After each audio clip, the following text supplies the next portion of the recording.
मरु प्रदेश की भूमि में बहुत कम फल उपजते थे।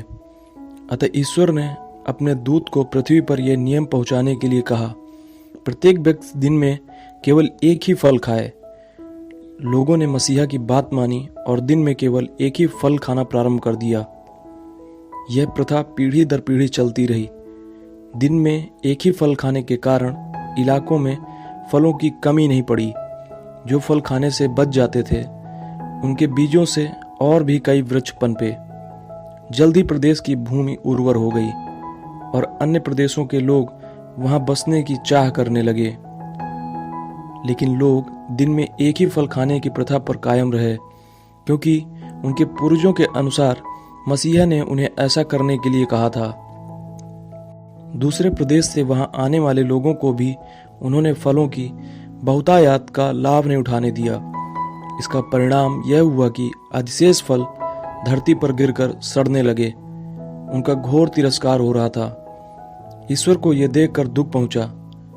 उसने पुनः देवदूत को बुलाकर कहा, उन्हें जाकर कहो कि वे जितने चाहें उतने फल खा सकते हैं। उन्हें फल अपने पड़ोसियों और अन्य शहरों के लोगों को बांटने के लिए कहो।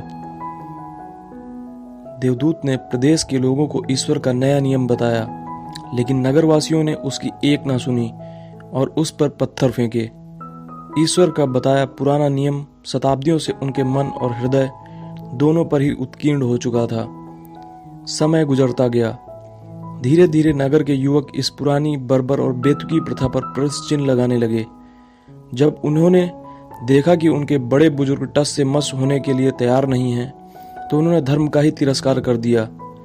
अब वे मनचाही मात्रा में फल खा सकते थे और उन्हें भी खाने को दे सकते थे जो उनसे वंचित थे। केवल स्थानीय देवालयों में ही कुछ ऐसे लोग बच गए थे जो स्वयं को ईश्वर के अधिक समीप मानते थे और पुरानी प्रथाओं का त्याग नहीं करना चाहते थे। सच तो यह है कि वे यह देख ही नहीं पा रहे थे कि दुनिया कितनी बदल गई थी और परिवर्तन सबके लिए अनिवार्य हो गया था।